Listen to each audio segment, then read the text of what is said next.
Let's talk about Alibre dynamic springs and cams and followers so we can get this relationship totally possible in Alibre. There is not a purpose-built feature for something like being able to have a follower go around a cam like this, but that doesn't mean we can't do it. We just use the tools in a right way. What we're looking at here is a bunch of screenshots that have been converted into an animation. Let's take a look at the actual modeling environment. It's not quite as smooth, right? When I turn my cam, I have to wait for my mouse to stop turning it for the spring to compress and the follower to move. But we have a very specific ability to get this cam to work without any problems. Also notice that the spring indeed does compress. This is a dynamic spring that changes its pitch according to how compressed it is. If you're interested in that, check out my dynamic spring video that I made on this channel. And we're going to be covering making this cam in Alibre today. So let's go take a look at making this. So here I have my simple assembly. It's just a cam that spins within this fixture. And of course we want to have a follower that moves up and down with our cam, and maybe also a dynamic spring. Check out the dynamic spring video for that. So what do we do with the cam to get it to work? I'm going to go to separate workflow, separate window here, and this is clearly made out of an arc, a straight, an arc, and another straight line. And we, for our purposes, want this to be one single sketch element, not a bunch of sketch elements. So I'm going to go into the sketch that generates this cam. We're going to chain select and make everything for reference. And I'll grab a spline. And this is very much the concept of like a fit spline, right? This doesn't follow things exactly, but especially if you click and put a lot of points in a dense area, the variations between this and what the actual arc is quite negligible.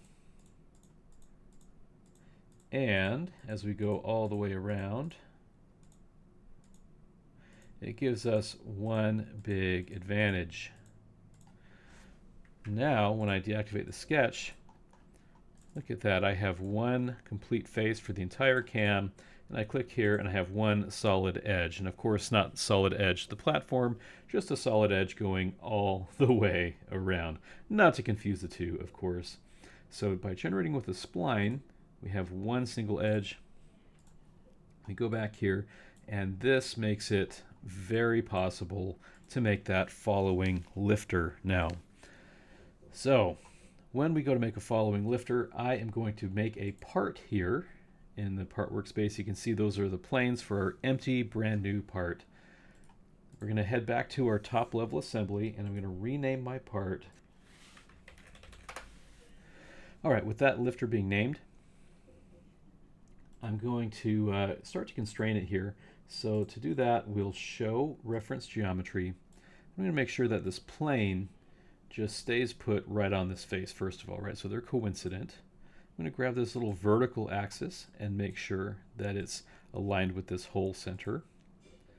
And then I want to stop it from rotating. So we'll take this X, Y, and just create an angle of 0. We can do coincident there, but an angle at least gives us fewer redundant constraints, which is kind of nice for the solver, you know. Now, I'll be sure to edit my lifter. So right click, edit here, and I'll sketch on the XY plane. And what I'll do is grab my solid edge, again, and we'll project a sketch, maintain association with reference figure, and I'm going to make a little half a cross section of a lifter. There we go, just like that. I'm going to say V for vertical, and I'm going to take this line. In fact, I'm going to take this point and make it vertical with the origin. Oh, that didn't work, so again, vertical with the origin. There we go. I'm going to say this is going to be 0.495, so it'll fit through that top hole. We'll make this big, maybe 6. This can be 0.25. This can be 0.5. All right, so we should have a completely constrained thing except for this degree of freedom for it to move up and down. I'm going to take this point here, and we're going to say C for coincident, right? I have a hotkey, so we put a coincident relationship where this point just sticks on this imported spline. And we're going to see something kind of cool, but there's going to be a problem. So we're going to do a revolve here, revolve this sketch, of course, around the sketch element. So I've made a lifter that can follow on that cam. Now, everything's good, right? When I start to move this in small ways, we can see that that lifter follows it. So every time that I let go of my cam, this part rebuilds, and we have a sketch that matches that. So far, so good. But if I move this in dramatic ways, it flips. Do you see that flip? So what we're doing is we're saying, hey, you have to be tangent to this spline, but you can be tangent down here, and that's a valid solution to that sketch. So I'm going to try to, flip that back around, and let's see what we can do about preventing flips. I'm going to edit here again and go into that sketch that I've made, and we'll make a line, maybe along this edge is fine, and then up here we'll say coincident here, coincident here, coincident, no, snap to the one I want, there we go, coincident there. We'll make that pretty shallow. We're going to say E for equal. Of course, these are my hotkeys that I customized in Pro and Expert. You can always use the equal up here. And then we'll come over here. I'm going to say 1.8.